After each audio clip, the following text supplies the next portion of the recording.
Hello everyone, welcome back to the channel. I hope you guys are doing so well today. I don't know what's been in the air lately, but I've been feeling so inspired, and this week we are working on more DIYs. Surprise, surprise. So a few weeks ago, West Elm came out with a collection with Emma Chamberlain, and I honestly cannot get enough of it. There are some furniture pieces and some decor pieces, and I really love the direction that they went with this. I love the patterns, the colors, the finishes. To me, this collaboration definitely makes sense, especially if you've seen her AD house tour. Her home is so beautifully curated, and what I really like about it is when you look at it, it really does show off her personality. When I think of Emma Chamberlain, I just think of cool girl slash it girl. She just gets it. She's always ahead of the curve. Recently in one of my videos, I said that buttons were trending this year, and what do you know? There are buttons all across this collection. However, these buttons are much more elevated. I really like what she did here with this burlwood button wall art. There's also a chrome button, some coasters, a pillow, a tray. The more I saw the collection, the more I really liked it, and I got to thinking, what if I tried to recreate some of these pieces? So that is exactly what we're doing today. I just feel so inspired to recreate these in my own personal style. So let's see if we can make it happen. Please don't let me drop this. So I officially became a button girl this year. This is my collection. I just think they are so freaking cute. I've been seeing them everywhere and knew they were going to be big this year, and this collection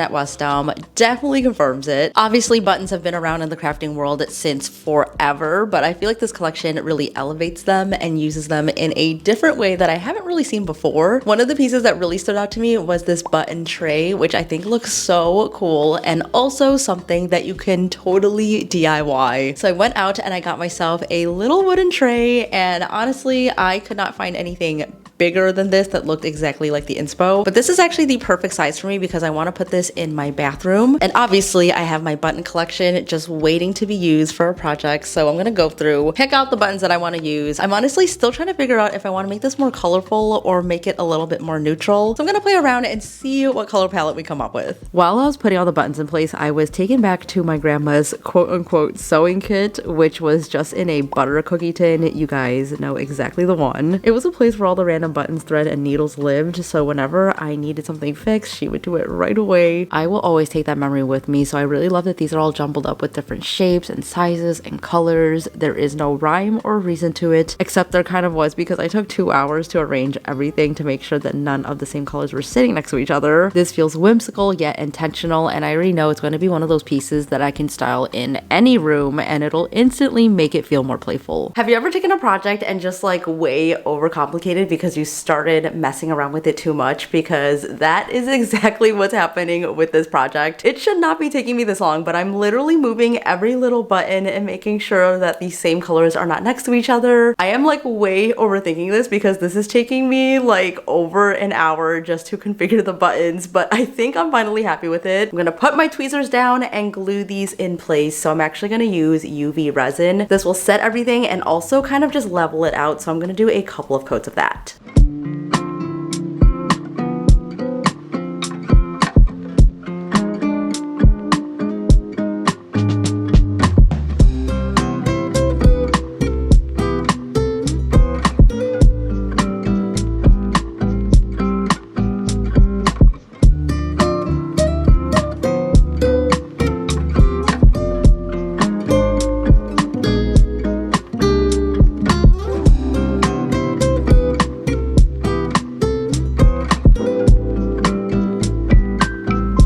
When you think about a vase, you usually think of glass or ceramic, but Miss Emma Chamberlain said, let's reimagine it and cover it in fabric. So I really like this idea, and the vases cost anywhere from $90 to $120, which is definitely on the pricier side. When I clicked to find out more details, the vase is actually made out of glass, and then they basically wrap it in fabric. I have no idea how they do it, but we are gonna figure out our own DIY way. So I have a vase here. You can use any vase that you already have. You can thrift it. I found one with a shape that I really like, and then I also got some fabric from the fabric store, and you guys saw that was such an adventure. I stumbled into the most amazing fabric store and I found this fabric, which the lady said it's been sitting there for a while, and it's kind of this vintage stripe pattern. Definitely on brand and something that I could see in the collection at West Elm. And I also really like that this fabric is thicker, and I got a whole yard of this for only $10. So I made some templates here, and I'm hoping that these will work because I honestly don't know how they put it onto the actual vase for the original piece. I don't know if they sewed it or just glued it on, but we are gonna do our own DIY version. My plan is to do some strips at first just to cover it, and then we'll go in with these vase shapes on top of it. And to get it on there, I'm gonna use some matte Mod Podge. Okay, let's try this out and see how it works.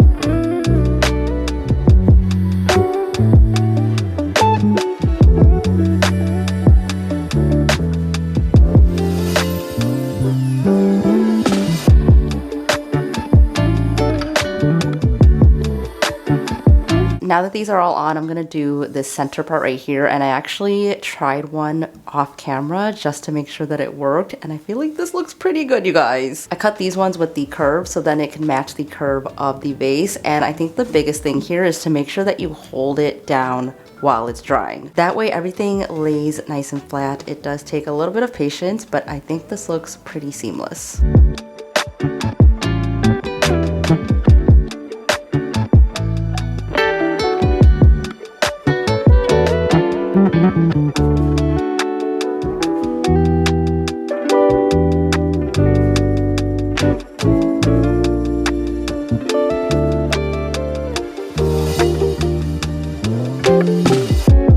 Something I really like about this collection is that it is kind of giving grandma-core, but in a very elevated and very current way. There's lots of florals, there's some cross-stitching, and they use color in a way that is not overwhelming, but you'll see it across the whole entire collection. One thing that really caught my eye was this pendant light. I haven't really seen anything like it before. It is so beautiful, and it's also very simple because it's just a fabric pendant light, but the embroidered flowers on it really make it. And when I saw this, I was like, I feel like IKEA has a very similar pendant light that they sell. So of course I picked it up. This one was like $50 and the West Elm one is $400, so definitely a little bit more on the pricey side. When I was brainstorming for this project, I thought to myself, what if I just embroidered all of the flowers on? And then I really thought about it and I was like, there is no way I'm gonna spend that much time embroidering flowers. So instead I got these iron-on patches. These are so beautiful and so delicate. I cannot get over the detail on them. I will link these below, but I love that you can choose the type of flower to include for this project. So of course I'm going to choose my birth flower. This is a larkspur for the month of July. I'm planning on just putting on some of my favorite flowers. So we have a daffodil right here, lily of the valley. So I'm gonna pick a bunch of these and just iron them on. And as I was opening up this box, I realized that this part of the light is actually just like an open-ended bag. So I actually have to assemble this before I put on the patches so I know exactly where they go. So let's assemble the light really quickly and put on the flowers.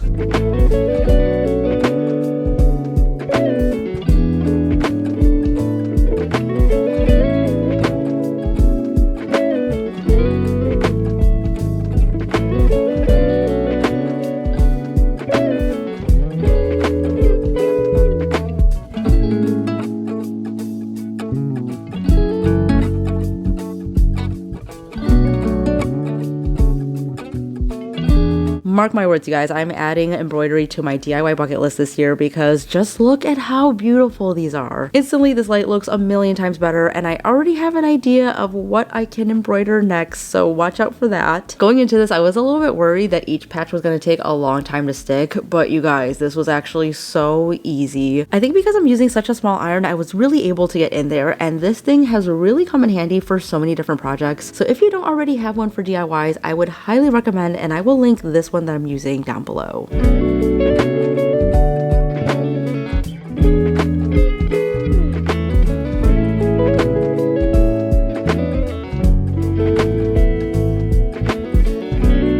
Guys, this video was so much fun. It's been a while since I've done like a store DIY dupes, and these came out really good. I'm really happy with them. I would love to hear in the comments which one was your favorite. I think mine has to be the button tray because Just look at it. It is so cute. Like, this is going on my bedside table immediately. I was also playing around with the idea of turning this into a wall shelf because that would look really cute as well. Like, how cute would this be for little trinkets? Got my little sunny angels on there. I feel like they fit this aesthetic so well. Anyways, if you guys like this video, don't forget to give it a thumbs up. And if you haven't already, make sure to subscribe so that you don't miss out on future videos. And if you want to see more from me, you can follow me over on Instagram. I post on there every single day. I share behind the scenes. I love connecting with you guys over there, so definitely check me out over on Instagram. And that is it for me today, guys. I hope you guys have the best day ever. Thank you so much for watching. Stay inspired, and I will see you in the next one. Bye!